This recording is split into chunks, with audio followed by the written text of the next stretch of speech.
Imagine ser ridicularizado por algo que é verdade. Jesus foi coroado com uma coroa de espinhos e zombado como Rei dos Judeus. Mas o que os soldados viam como uma piada era, na verdade, a maior verdade de todas. Hoje vamos refletir sobre esse momento de humilhação e o que ele revela sobre o caráter e a missão de Jesus. Oremos. Querido Deus, enquanto refletimos sobre o sofrimento e a humilhação que Jesus suportou por nós, pedimos que o Teu Espírito Santo nos ilumine, que possamos entender a profundidade do Teu amor e da Tua entrega por nós. Em nome de Jesus. Amém. Olá, seja bem-vindo ao canal Para Que Todos Saibam. Hoje é segunda-feira, 16 de setembro. O título da lição de hoje, Salve Rei dos Judeus. O verso para memorizar da semana está em Marcos, capítulo 15, verso 34.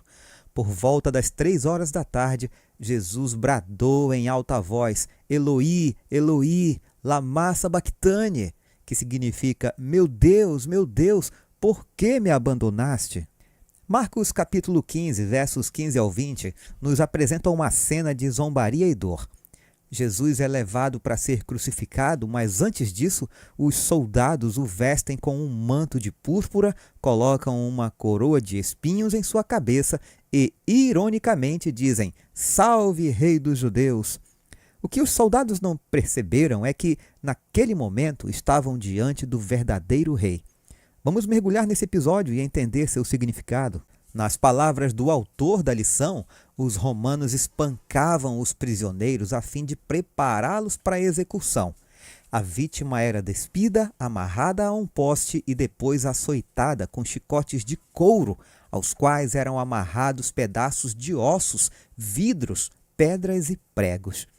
Depois que Jesus foi chicoteado, os soldados continuaram sua humilhação, vestindo-o com um manto de cor púrpura, pondo uma coroa de espinhos em sua cabeça e zombando dele como rei dos judeus.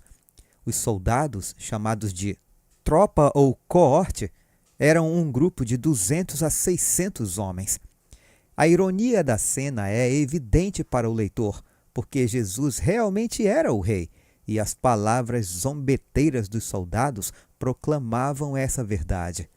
A ação dos soldados era uma paródia de como eles saudavam o imperador romano com as palavras Salve, Imperador César. Assim, há uma comparação implícita com o imperador. Os soldados zombaram de Jesus, batendo em sua cabeça com um caniço, cuspindo nele e pondo-se de joelhos em falsa homenagem. Essas 3 ações são expressas no original grego com o tempo verbal imperfeito. Nesse cenário, esse tempo expressa a ideia de ação repetitiva, ou seja, eles continuavam a espancá-lo, a cuspir nele e a ajoelhar-se em falsa homenagem. Jesus suportou tudo em silêncio. No padrão típico de execução romana por crucifixão, era exigido que o condenado carregasse a cruz despido até o local da execução.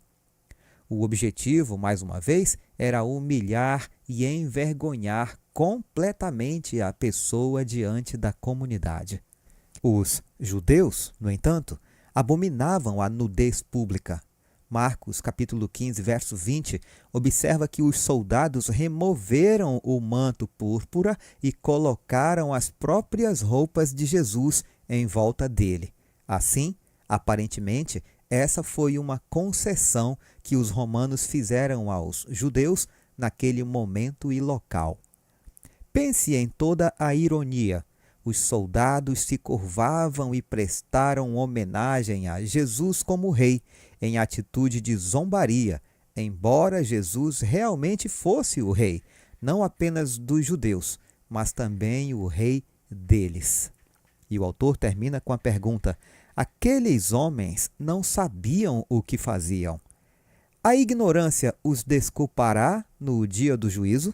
Será que Ellen White traz alguma luz a respeito dessa pergunta? Vamos ler o comentário agora. Satanás e seus anjos continuavam tentando Pilatos e procurando levá-lo à ruína. Sugeriram-lhe que, se ele não tomasse parte na condenação de Jesus, outros o fariam. A multidão tinha sede de seu sangue, e se ele o não entregasse para ser crucificado, perderia poder e honras mundanas e seria acusado como crente em um impostor. Pelo medo de perder seu poder e autoridade, Pilatos consentiu na morte de Jesus. E, ainda que pusesse o sangue de Jesus sobre seus acusadores e a multidão o recebesse, clamando que o sangue dele caia sobre nós e sobre nossos filhos, Pilatos, entretanto, não ficou inocente. Foi culpado do sangue de Cristo. Pelo seu interesse egoísta, seu amor às honras dos grandes homens da terra, entregou para ser morto um homem inocente. Se Pilatos houvesse seguido as próprias convicções, nada teria tido que ver com a condenação de Jesus. Primeiros Escritos, páginas 166, 167. Debilitado pelo cansaço e coberto de ferimentos, Jesus foi levado e açoitado na frente da multidão. Os soldados do governador levaram Jesus ao pretório e reuniram toda a tropa ao seu redor. Tiraram-lhe as vestes e puseram nele um manto vermelho. Fizeram uma coroa de espinhos e a colocaram em sua cabeça. Puseram uma vara em sua mão direita e, ajoelhando-se diante dele, zombavam: "Salve, Rei dos Judeus!" Cuspiam nele e, pondo-se de joelhos, o adoravam. Às vezes, algum perverso tirava o junco que havia sido colocado em sua mão e batia na coroa que ele tinha na fronte. Com isso, os espinhos eram cravados em sua testa e o sangue gotejava pelo rosto e pela barba. Satanás guiava a cruel aglomeração nos maus tratos ao Salvador.